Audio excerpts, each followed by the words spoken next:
Je voudrais remercier le représentant de la Commission pour l'exposé détaillé qu'il nous a fait. Il ne nous donne pas un avant-goût de ce qu'il nous fait. Il nous fait un point détaillé de ce qui se fait en matière d'accords de réadmission.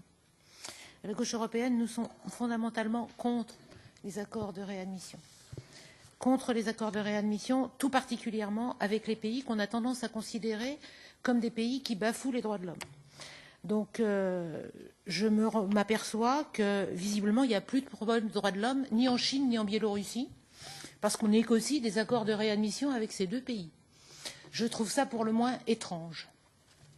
En ce qui concerne la Biélorussie, je trouve ça d'autant plus étrange que nous savons que les gens qui sont renvoyés sont notamment des Tchétchènes. On renvoie des Tchétchènes en Biélorussie. Excusez-moi, mais là, moi, j'ai quelques considérations. On fait comme si l'Éthiopie était un pays très démocratique. J'attends avec impatience les négociations avec le gouvernement érythréen, avec le gouvernement soudanais. On sait d'ailleurs qu'il y a des expulsions vers le gouvernement soudanais. J'ai bien écouté vos propos. J'ai noté qu'il a fallu attendre 15 minutes et 43 secondes pour que le terme droit de l'homme soit prononcé. Je trouve ça assez éclairant.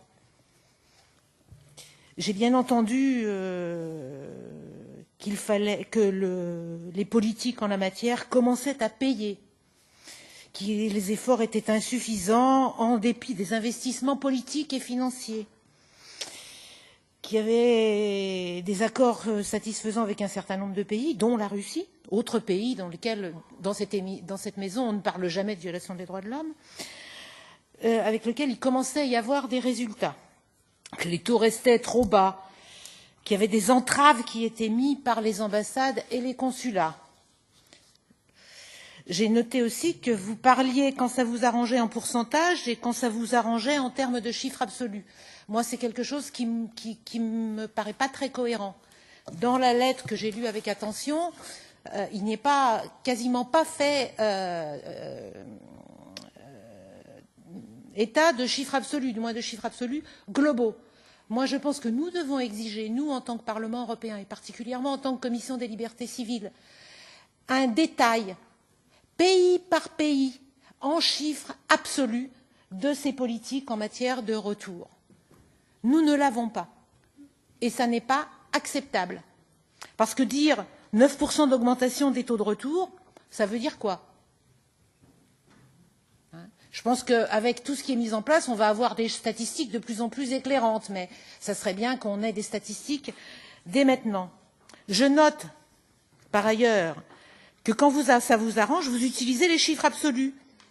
Par exemple, pour illustrer tout le bien fondé de l'accord, du statement avec la Turquie.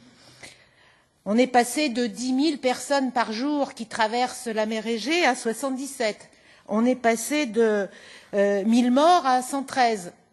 Est-ce qu'on pourrait rapporter ça au nombre de personnes qui traversent la Méditerranée à cet endroit?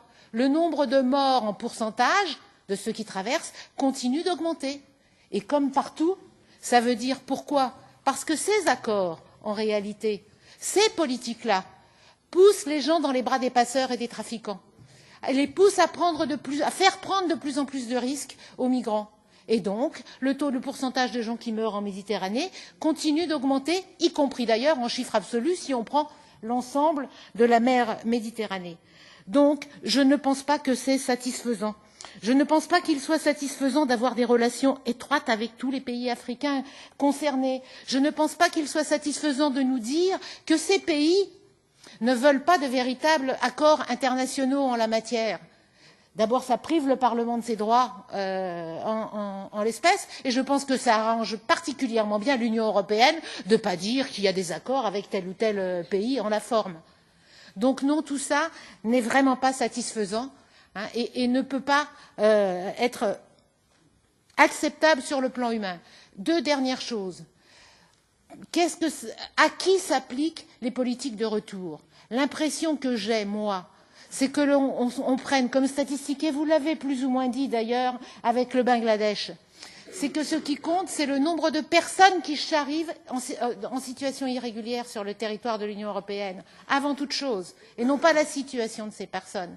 Dans ces personnes, il y a des déboutés du droit d'asile. Et je dis, je répète et je continuerai à répéter que la notion de débouté de droit d'asile, tant que nous n'avons pas un système d'asile européen, n'a pas de sens.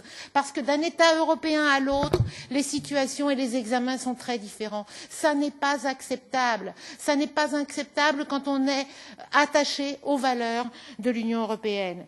Et dernière chose, et je terminerai là-dessus, Monsieur le Président, puisque nous allons ensemble en Tunisie la semaine prochaine, je voudrais savoir si les négociations en cours avec la Tunisie se font dans un véritable cadre de partenariat et de mobilité, et si, comme pour d'autres, et notamment pour la Chine, si j'ai bien entendu, on a, avec la Tunisie, une négociation sur une libéralisation des visas, pays en transition démocratique dont l'importance est fondamentale et avec lesquels il faudrait véritablement que nous ayons un accord de libéralisation des visas.